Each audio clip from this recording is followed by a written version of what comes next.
오늘은 네 가지 차이를 통한 교훈이라는 제목으로 말씀을 전하고자 합니다. 오늘 본문을 생각하면서 제가 작년 다니엘 기도회 때 이재훈 선교사님이 딱 떠올랐습니다. 11월 15일 날 다니엘 기도회 때 나오셨던 선교사님이신데요. 이 선교사님은 고려대 의대 그리고 연대 의대 대학원 출신이십니다. 그런데 뭐가 특이하시냐면 의대 출신이시지 않습니까? 그러면 세상의 부귀와 명예를 모두 누릴 수 있음에도 불구하고 그 모든 것들을 학교 다니실 때부터 포기하셔가지고 의료 선교사가 되겠다라고 결심을 하셨던 분이십니다. 그런데 참 재미있는 것은 처음에 의대 입시로 이제 학교를 들어오게 되면 많은 이제 기독교 출신으로서 의사를 지원하는 의사 선생님들이 나도 선교사가 되겠다, 의료 선교사가 되겠다라고 다짐은 하지만 그 퍼센테이지가 막상 의대를 졸업하고 막상 이제 현장에 투입될 때는 5%도 되지 않는 겨우 3% 정도의 의사들만 선교사로 나가거나 아니면 그조차도 중도 포기하는 경우가 너무나도 많이 있었다는 겁니다. 그런데 이 선교사님 같은 경우는 우리나라의 좋은 의대 출신임에도 불구하고 정말로 아프리카 오지 선교회를 꿈꾸셔가지고 동기 의사 선생님들한테 선교비를 지원받으시면서 마다가스카르 혹시 들어보셨나요? 그곳에서 선교를 하시는데 그 에피소드가 너무나도 멋지십니다. 예를 들자면 그렇습니다. 군대를 가야 되기 때문에 공중보건의로 있을 때도 이 선교사님은 각각 집집마다 찾아가서 봉사도 진료도 봐주시고 하셨던 것이 나중에 선교지에 가서 방문을 하는데 아무런 어려움이 없게끔 하나님께서 그 길을 인도하셨다는 겁니다. 그리고 심지어 대학원 때 의사를 이제 하게 되면 펠로우 과정을 거치지 않습니까? 인턴도 하고 레지던트도 하고 그다음에 이제 펠로우 과정을 거치게 되는데 이 연대 의대에서 어떤 편의를 봐줬냐면 이게 편의인지는 사실 잘 모르겠습니다. 고문인 것 같긴 한데 외과 의사이기 때문에 보통 일반 외과 다 요즘에 외과를 다 기피하지 않습니까? 병원에서도 지금 외과가 너무나도 의료 수급이 안 되기 때문에 의료인을 더 수급하려고 하는 그런 상황 가운데 있는데 그 외과 의사셔가지고 한 과를 마스터하기도 상당히 벅찬데 어떤 특혜가 주어졌냐면 대부분의 외과, 흉부외과, 그죠? 그리고 산부인과 그리고 여러 가지 외과에서 우리 과 와가지고 펠로우 과정을 함께 거칠 수 있도록 편의라고 하면 편이고 고문이라고 하면 고문을 해 주셨다는 겁니다. 제가 왜 고문이라고 하냐면 보통 한 가지 과정만 거쳐도 쪽잠을 자면서 잠을 설쳐야 되지 않습니까? 의사 선생님들 너무 바쁘시기 때문에. 그런데 한 과가 아니라 여러 과의 펠로우 과정을 거치게 되면 잠을 거의 못 자지 않습니까? 그런데 그 선교사님께서 어떤 간증을 하셨냐면 그때 그 펠로우 과정들을 다 내가 경험을 했기 때문에 아프리카 오지 선교에 가서 애를 받을 때나 아니면 모든 상황 가운데 다 대처할 수 있었다라고 간증을 하시는 거였습니다.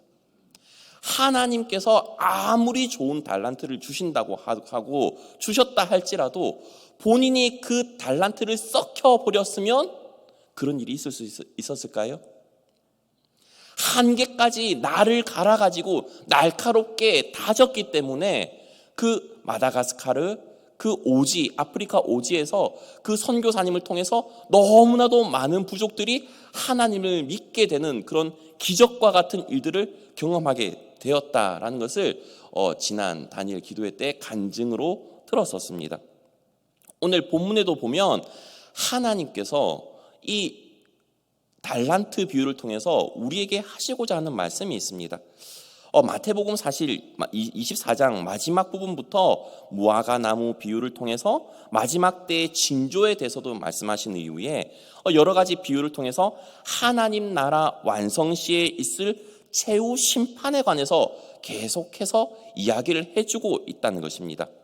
마태복음 24장 44절부터는 충성되고 지혜 있는 종의 비유, 그리고 다들 아시는 열처녀의 비유, 그리고 오늘 본문에 있는 달란트 비유, 그리고 본문 뒤에는 양과 염소의 비유를 통해서 예수님께서 재림하시고 난 이후에 어떤 심판이 있을 것인지에 대해서 말씀을 하고 계시다는 것입니다. 그렇다면 오늘 비유를 통해서 천국과 그리고 예수님의 재림 시에 어떠한 일들을 또한 말씀하시고자 하는지 한번 14절을 한번 살펴보겠습니다. 14절입니다. 다 같이 읽어볼까요? 또 어떤 사람이 타국으로 갈 때 그 종들을 불러 자기 소유를 맡긴가 같으니 라고 되어 있습니다. 이 비유가 천국에 관한 말씀을 하고 있는 것을 우리는 알 수 있습니다. 왜냐하면 마태복음 25장 1절에서 천국은 이라고 하면서 시작을 하고 있기 때문이죠. 그리고 나서 방금 읽은 14절에서는 또라고 하면서 1절에 이은 연속성에 대한 이야기라는 것을 알고 있습니다. 그렇다면 이 오늘 본문의 줄거리는 다들 아시지만 제가 한번 읽어드리도록 하겠습니다. 한번 설명을 하겠습니다. 어떤 집주인이 종들을 두고 각각 그 재능대로 5달란트 그리고 2달란트, 1달란트를 맡겨놓고 저 멀리 타국으로 떠났습니다.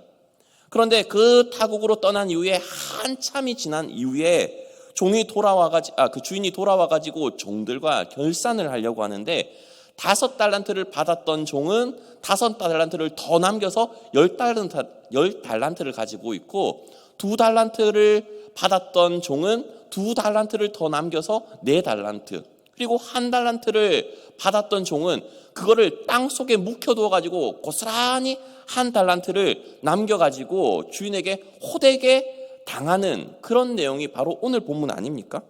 그런데 오늘 본문에 나오는 이 비유가 도대체 천국과 무슨 이야기가 있을까, 무슨 상관이 있을까라는 질문을 해볼 수 있습니다. 다들 아시다시피 달란트라는 것은 고대 화폐 가운데 가장 큰 단위의 화폐입니다. 물론 은 달란트도 있지만 금 달란트는 이 은 달란트의 무려 15배에 해당되는 금액이죠. 그래서 금액에 따라서 많은 학자들이 차이를 보이고 있긴 하지만 은 달란트였을 경우 지금 시세로 환산을 하게 되면 한 6억, 그죠? 일당 10만 원으로 계산했을 때 한 6억 정도. 그리고 만약에 금 달란트로 따지면 90억. 6억 곱하기 15 하면 90억 아닌가요? 어마어마한 돈이지 않습니까? 그런데 5달란트라고 하면 90억 곱하기 5, 450억. 어마어마한 돈이죠. 반응, 참 리얼한 반응 감사드립니다. 이런 어마어마한 돈을 종들에게 맡겼다는 겁니다. 아니, 저한테는 1억만 줘도 참 감사할 텐데 무려 제일 적게 받은 종조차도 90억 금 달란트였을 경우, 은 달란트라고 해도 6억 아닙니까? 종으로서는 주인이 나를 이만큼 믿어주는구나 라고 하면서 감격을 해도 참 감사를 해야 될 판인데 이 돈에 대해서 감사하지 못한 종이 있다라고 이야기를 하고 있습니다. 오늘 본문을 병행 본문이라고 나오는 누가복음 19장에서는 문화라고 이제 표현을 하고 있는데, 누가복음에서는 19장 12절부터 13절을 한번 제가 읽겠습니다. 이르시되 어떤 귀인이 왕위를 받아 가지고 오려고 먼 나라로 갈 때 그 종 열을 불러 은화 10문화를 주며 이르되 내가 돌아올 때까지 장사하라 하니라 라고 합니다. 물론 이제 단위의 차이도 있지만 종들에게 돈을 맡기고 장사하라라고 한 비유를 통해서 병행 본문으로 표현되고 있는데요. 그 화폐 가치로 따지면 달란트에 비해서 현저히 적은 돈에 불과합니다. 그러나 결코 적은 돈만은 아니죠. 그렇다면 오늘 본문의 비유의 목적이 무엇일까요? 이 비유는 처음에 이렇게 시작합니다. 어떤 사람이 타국에 갈 때라고 시점을 소개하는데요.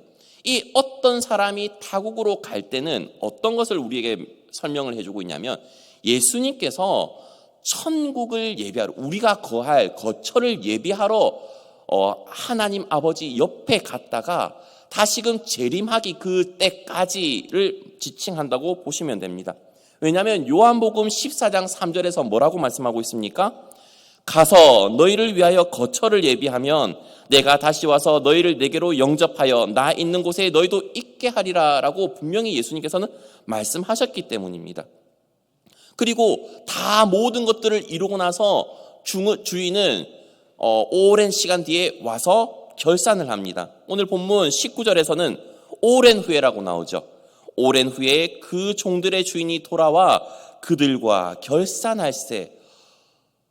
심판의 때, 종말의 때, 결산의 때가 반드시 있다는 것을 말씀해 주고 있다는 것입니다. 그런데 이 비유의 본질적인 의미가 무엇일까요? 하나님께서 은혜로 주어졌던 그 달란트입니다. 그런데 주님 앞에 섰을 때 그 운명과 그 심판에 대한 결정은 너무나도 크게 차이가 난다라는 것을 알 수 있지 않습니까? 히브리서 9장에는 이런 말씀이 있죠. 27절에 한 번 죽는 것은 사람에게 정해진 것이요 그 후에는 심판이 있으리니 라고 말씀을 하고 있다는 것입니다. 그렇다면 오늘 본문의 이야기를 통해서 도대체 4가지 차이를 통해서 어떤 우리에게 교훈을 주는지를 살펴보겠습니다. 첫 번째는 재능의 차이를 통한 교훈입니다. 주인은 그 종들에게 그 재능에 따라서 차등하여 돈을 주었습니다. 다들 알다시피 5달란트, 2달란트, 1달란트입니다. 제일 적은 1달란트 받은 사람도 적은 돈이 아니라는 것을 우리는 알고 있습니다.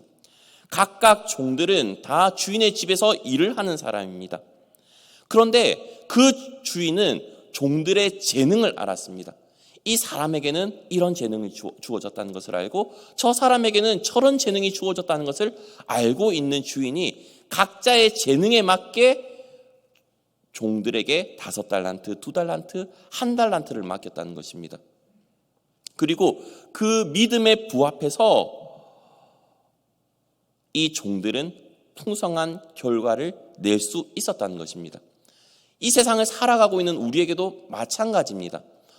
이 세상은 차별이 없느냐? 차별이 있지요. 차이도 있고 재능의 차이도 있습니다. 어떤 사람 같은 경우는 아무리 영어 단어를 외우려고 해도 안 외워지는 친구들이 있습니다. 저희 아내가 저희 아들과 딸을 신앙으로 교육하기 위해서 사도신경과 주기도문을 암송을 참 많이 시키거든요. 그런데 한 번 보고 외우는 아이들이 있을지 모르겠지만 저희 아들은 100번을 봐도 못 외웁니다. 읽는 것으로 그냥 스쳐 지나갈 뿐 써도 제대로 못 외웁니다. 외우기 위해서 읽는 것이 아니기 때문입니다. 왜냐하면 지금 습관이 되지 않고 이거를 외운다는 생각을 제대로 인식하지 못하고 있기 때문이죠. 그런데 그것은 재능에 따라서 어떤 사람들은 암기의 달인이 있을 수도 있고 어떤 사람은 재능이 너무나도 좋은 사람이 있습니다. 피아니스트 임윤찬이라는 피아니스트를 아십니까? 너무나도 유명한 국제 콩쿨 대회에서 최연소 우승을 한 사람입니다. 그런데 저는 30년은 연습을 해도 그 임윤찬처럼 연주를 못할 것 같습니다. 물론 그 임윤찬 군이 매일 17시간씩 연습을 한다고 합니다. 그렇게 연습을 해가지고 절대 음감과 그렇게 연주를 할 수 있다는 것을 보면서 저는 한편으로는 이런 생각도 들었습니다. 내가 만약에 17시간을 설교 준비를 하면 그런 설교의 대가가 될 수 있을까? 그거는 주님께서 전적으로 은혜를 베풀어 주셔야 가능할 줄 믿습니다. 그리고 언젠가는 주실 줄 믿습니다. 감사합니다. 그렇듯 사람마다 각각 가진 재능이 다릅니다. 그런데 분명한 것은 하나님께서 모든 사람에게 재능을 주셨다는 것입니다. 우리에게 어떤 재능이 있는지는 제일 잘 아시는 분은 하나님 아버지십니다. 그러면 우리는 어떻게 해야 되죠? 하나님, 도대체 나한테 무슨 재능을 주셨어요? 이 세상 살아가면서 어떤 재능을 주셔가지고 어떻게 살기를 원하십니까? 라고 묻고 그대로 장사해야 되는 것 아닙니까? 배를 남겨야 되는 것 아닙니까? 이 재능을 우리는 자격지심을 가져서는 안 됩니다. 하나님, 저도 암기력 좀 좋게 해주시고 지혜와 명철 더 해주셔가지고 한 번 보면 사진처럼 착 머릿속에 기억돼가지고 모든 암기시험 100점 맞을 수 있게 해주시면 얼마나 좋습니까? 그런데 내게 있는 은혜가 내게 족하다라고 주님께서 항상 말씀하시지 않습니까? 다 은혜가 다르지 않습니까? 그리고 두 번째 차이가 있습니다. 인식에 대한 차이입니다. 이 인식에 대한 차이는 종이 주인에 대한 인식의 차이를 말씀을 하고 있습니다. 앞서 그 5달란트를 받았던 종과 2달란트를 받았던 종은 주인에 대해서 어떤 마음을 가지고 있습니까? 제가 감히 느끼기로는 이렇습니다. 어떻게 나한테 이런 큰 돈을 맡길 수가 있지? 와, 주인이 나를 그만큼 믿나 보다. 나를 얼마만큼 신뢰하기에 이런 돈을 맡길 수 있나? 그런데 마지막 세 번째 종은 뭐죠? 주인은 굳은 사람이라. 심지 않은 데서 거두고 해치지 않은 데서 모으는 줄을 내가 알았으므로. 딱 이 표현을 제가 어떤 음식점에서 본 적이 있습니다. 쉽게 풀어서 설명드리겠습니다. 초밥집이었는데요. 인생 초밥처럼 날로 먹고 싶다. 맞지 않습니까? 심지 않은 데서 거두고 해치지 않은 데서 모으는 사람을 날로 먹으려고 하는 사람 아닙니까? 아닌가요? 맞지 않습니까? 종이 주인을 보는데 당신 인생 날로 먹으려고 하는 사람이지 않습니까? 나한테는 1달란트 맡겨가지고 쎄 빠지게 일 시켜놓고 당신은 여행 갔다가 오려고 하는 것 아니에요? 당신 그렇게 살면 안 돼요. 그런 마음가짐 아닐까요? 그런데 성경을 보게 되면 종이라는 단어에 여러 가지 종류의 차이가 있습니다. 다들 알다시피 뭐 전쟁 포로가 있을 수도 있죠. 그리고 돈 주고 사는 노예가 있을 수 있죠. 그리고 어떤 종이 있냐면 출애굽기 21장에 보면 이건 자막에는 없는데요. 출애굽기 21장 5절 6절인가 그쯤에 보면 이런 내용이 나옵니다. 종 가운데 주인을 너무나도 사랑해가지고 귀를 뚫는 종이 있습니다. 그 귀를 뚫는 종은 희년이 되어도 자유를 얻지 못합니다. 영구히 그 집의 노예가 되는 것입니다. 그런데 그 전제 조건이 뭐였죠? 주인을 너무나도 사랑하고 처자를 너무 사랑하여 라고 성경에 나오거든요. 그 처자는 누가 맺어줬죠? 주인이 맺어준 것 아닙니까? 주인이 나를 믿고 나를 신뢰해가지고 나에게 아내까지 준 고마운 주인. 그러니까 내가 이 주인을 위해서라면 다른 데 가지 않고 온전히 주인을 위해서만 섬기겠다라고 해가지고 귀를 뚫고 서약을 하는 것 아니겠습니까? 마음가짐이 틀리다는 것입니다. 우리 주인은 너무나도 좋으신 분, 너무나도 내가 사랑할 수 있는 분, 또한 나를 믿어주고 나를 사랑해 주시는 분, 그런 인식이기 때문에 첫 번째 5달란트 받은 종과 두 번째 2달란트 받은 종은 주인을 위해서 최선을 다해서 열심히 남기기 위해서 노력을 합니다. 그리고 주인은 분명히 이 종들에게 그것을 맡겼을 때 충분히 그 결과를 얻을 수 있을 거라는 신뢰를 주고 또한 그 능력을 믿었다는 것입니다. 우리에게도 마찬가지일 겁니다. 주님께서는 우리에게 달란트를 주시면서 너에게 5달란트를 줬기 때문에 너는 분명히 5달란트를 남길 수 있어. 2달란트를 줬기 때문에 충분히 더 2달란트를 남길 수 있어. 그런데 우리가 주님이 어떤 분인가의 인식을 하느냐에 따라서 우리는 5달란트를 남길 수도 있고 2달란트를 남길 수도 있고 1달란트를 그대로 묵힐 수 있다는 것입니다. 우리가 세 번째 그 1달란트를 묵혀놨던 종과 같은 인식을 하는 사람들은 그런 거겠죠. 주님이 내 인생에 개입해가지고 내 인생 잘된 게 뭐 있습니까? 한 번도 내가 돈을 제대로 만져본 적도 없고 내 인생 꼬여가지고 대학도 못 가고 이렇게 됐는데 뭔 주님께서 내 인생에 간섭해 주셔가지고 형통케 하신다는 것입니까? 라고 마음을 먹는 사람들은 바로 이 1달란트를 가지고 묵혀놨던 종과 똑같이 하나님과 예수님에 대해서 그렇게 인식을 하고 있는 사람 아니겠습니까? 그리고 세 번째 차이는 노력에 의한 차이입니다. 5달란트를 받은 사람이 5달란트를 남기기 위해서 노력을 해야 되겠죠. 그죠? 거저 주어지는 것이 없지 않습니까? 물론 많이 가지고 있으면 많이 얻을 수 있는 것, 부가 부를 낳는다고도 하지 않습니까? 그러나 그 부가 내가 최선을 다해서 할 때 남기는 거지, 내가 방심하고 허튼 일을 하게 되면 그만큼 더 많이 잃어버릴 수 있는 것도 부입니다. 오늘 뉴스를 보니까 오늘 예화에 딱 맞는 한 사건이 하나 나왔더라고요. 국민건강보험공단 팀장, 혹시 뉴스 보셨습니까? 목회자가 뉴스만 보는 건 아닙니다.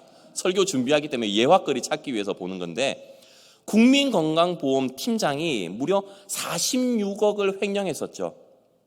그런데 1년 6개월 도피 생활 만에 필리핀에서 잡혔습니다. 주인이 얼마만큼 좋은 분인가, 내가 있는 직장이 얼마나 좋은 직장인지 모르고 눈에 물욕이 멀어가지고 그것을 들고 횡령했지만 결국은 잡히게 되었죠. 어떤 노력을 했습니까? 그 사람은 어떻게든 이 돈 가지고 내 혼자 먹고 살 거다. 정말로 회사에 충성하고 내가 있는 직장에 충성해서 우리 가족들에게 정말로 안정된 삶을 주려고 하는 그런 마음은 전혀 없이 그렇게 흥청망청 한 삶을 살았다는 것입니다. 그러나 오늘 본문에 나오는 첫 번째 5달란트 받은 종과 두 번째 2달란트 받았던 종은, 그 노력은 무슨 노력입니까?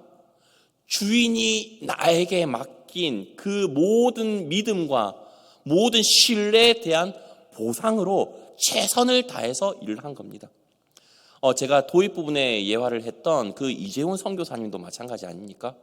왜 굳이 사서 의료 선교를 하려고 합니까? 안정된 직장, 안정된 명예, 재산까지도 얻을 수 있는 그런 모든 것들을 포기하고서 왜 아프리카 오지 선교를 합니까?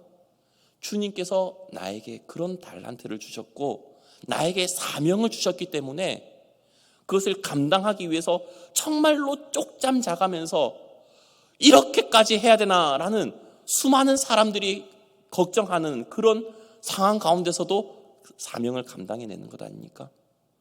저는 우리 모든 성도님들이 5달란트 받았든지 2달란트를 받았든지 1달란트를 받았든지 최선을 다해서 주님의 그 신뢰와 믿음에 보답하는 노력을 하셨으면 좋겠습니다.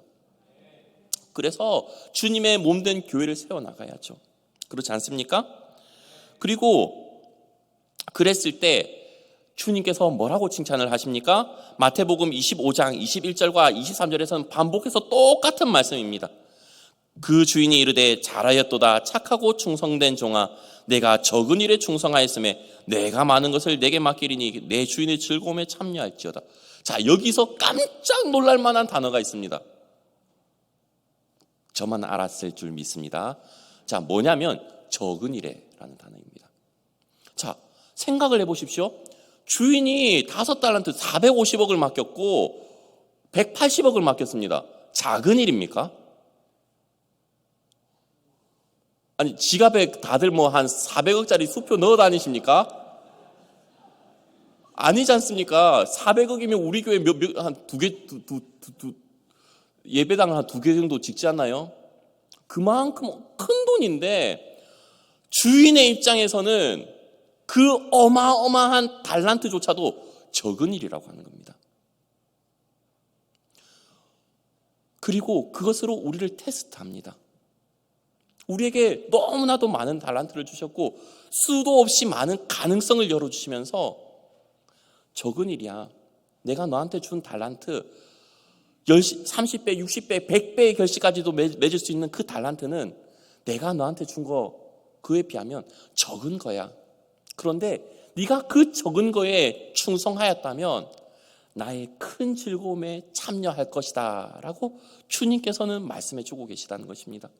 저는 오늘 본문에 나오는 이 21절, 23절의 말씀이 너무나도 감동적입니다. 왜냐하면 세상적인 관점에서 이 5달란트, 2달란트, 1달란트는 너무나도 큰 겁니다. 그런데 주님 보시기에는 적은 일에 충성하였다, 그렇게 말씀하고 있지 않습니까? 세상 사람들과 다른 관점과 다른 시야를 가지는 우리 성도님들 되셔야 됩니다. 아무리 주님의 일에 충성 봉사한다고 해도 주님이 적은 일에 충성해줘서 고마워, 그런데 우리가 보기에는 너무나도 큰 부담이거든요. 그런데 주님께서는 아시지 않습니까? 우리가 충분히 그것을 감당할 수 있는 능력이 있다는 것을, 감당할 수 있는 시험 외에는 주신 일이 없다고 주님께서 말씀하시지 않습니까? 그리고 네 번째 차이입니다. 결과의 차이를 통한 교훈입니다. 다들 알다시피 5달란트를 남기고 2달란트를 남겼습니다. 그런데 그렇게 남길 수 있었던 이유가 무엇이죠? 언젠가는 주님이 올 거야, 언젠가는 주인이 다시금 돌아왔을 때 내가 그 믿음에 보답할 수 있는 그런 시간이 올 거야 라는 확신이 있기 때문에 그렇게 남길 수 있는 것 아니겠습니까? 요한복음에 이 말씀이 있죠. 다들 아시는 15장 5절에 나는 포도나무요 너희는 가지라, 그가 내 안에 내가 그 안에 거하면 사람이 열매를 많이 맺나니 나를 떠나서는 너희가 아무것도 할 수 없음이라. 자, 고대시대 때 종과 주인의 관계를 보십시오. 주인이 할 수 있는 능력과 종이 할 수 있는 능력의 한계는 있습니다. 그런데 종이 그 돈을 가지고 나가서 장사를 한다 가정했을 때 그 종은 누구의 권세를 힘입어서 장사를 했을까요? 주인의 권세를 힘입어서 장사를 했습니다. 주인이 나한테 이 돈을 맡겼으니까 당연히 그 주인의 기존 거래처도 내 거래처가 되는 거겠죠? 장사를 아무도 안 하셔가지고, 그죠? 그렇기 때문에 내가 그렇게 남길 수 있는 것은 주인 덕이라는 겁니다. 근데 그것이 마치 내가 포도나무에 딱 달라붙어 있기 때문에 결실을 맺는 것과 똑같지 않습니까? 내가 만약에 주인을 떠나가지고 이 돈 가지고 횡령해가지고 잘 살려고 하면 탕자처럼 다 털어먹고 쫄딱 망해가지고 돌아오는 수밖에 없지 않겠습니까? 주인의 영향력 아래 있기 때문에 5달란트를 남기고 2달란트를 남기고 그렇게 풍성한 결과를 남기는 겁니다. 1달란트는 주인의 그 권세를 힘입고도 주인에 대해서 잘못된 인식을 가지고 완고한 사람이고 완악한 사람이라고 생각을 해가지고 인생 날로 먹는 주인이다 라고 생각을 했기 때문에 그것을 땅속에 묻어두지 않습니까? 저는 오늘 본문을 통해서 우리 모든 성도님들께서 정말로 주님께서 주신 달란트와 은사를 가지고 풍성한 결실을 맺었으면 좋겠습니다. 마지막으로 제가 송기론 교수님의 아름다운 기도라는 내용을 한번 읽어드리고 마무리하고자 합니다. 제가 읽겠습니다. 나와 아내는 달라도 너무 다르다. 나는 오른손잡이인데 아내는 왼손잡이다. 그래서 습관에 따라 국그릇을 왼쪽에다 잘 갖다 놓는다. 별거 아닐 것 같은 그 차이가 신경을 건드린다. 거기다 나는 종달새형이다. 새벽 시간에 일어나 설친다. 늦잠을 자면 무조건 게으르다고 여긴다. 그런데 내 아내는 올빼미형이다. 밤새 부엉부엉 하다가 새벽녘에야 잠이 든다. 도대체 맞는 구석이 없다. 나는 물 한 컵을 마셔도 마신 컵은 즉시 씻어둔다.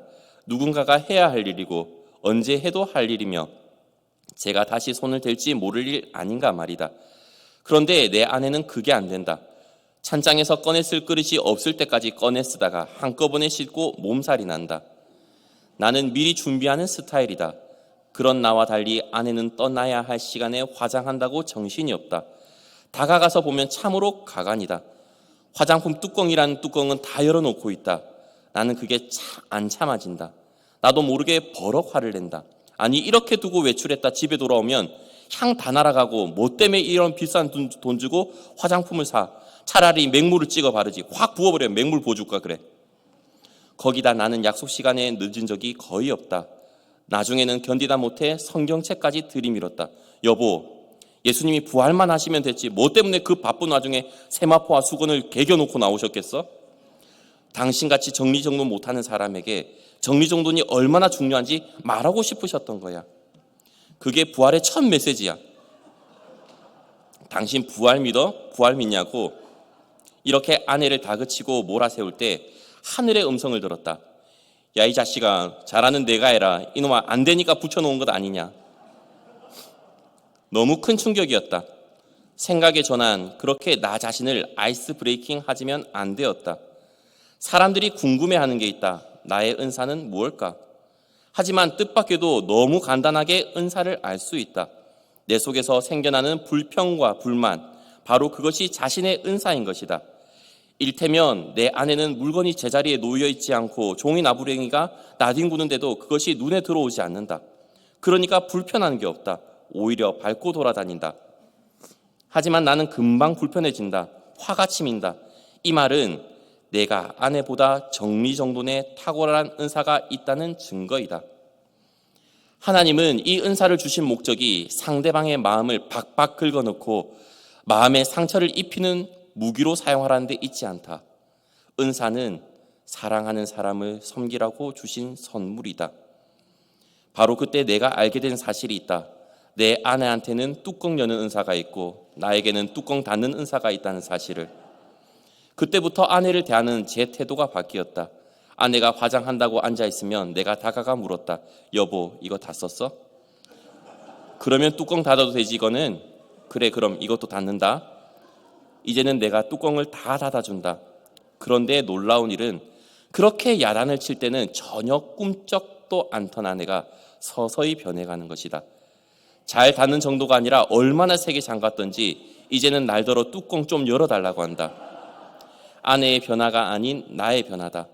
그렇게 철들어진 내가 좋아하는 기도가 있다. 제가 젊었을 때는 하나님에게 세상을 변화시킬 만한 힘을 달라고 기도했습니다. 하지만 중년이 되었을 때 인생이 얼마나 덧없이 흘러가는지를 알게 되었습니다. 그래서 저와 함께 평안히 살도록 인도해 달라고 기도했습니다.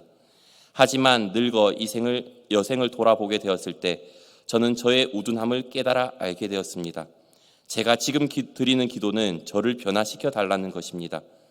만약 제가 처음부터 이런 기도를 드렸더라면 제 인생은 달라졌을 것입니다. 공감하십니까?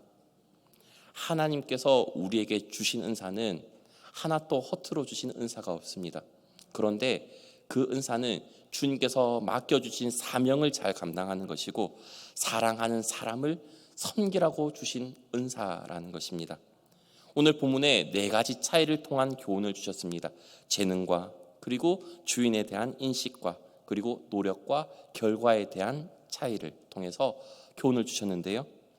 이 교훈을 통해서 우리 모든 성도님들은 하나님께서 우리에게 주신 달란트와 재능을 통해서 주님의 몸된 교회를 세워나가고 복음의 영광 예수, 세상의 소망 그리스도를 전할 수 있는 복된 성도님들 되시기 바랍니다.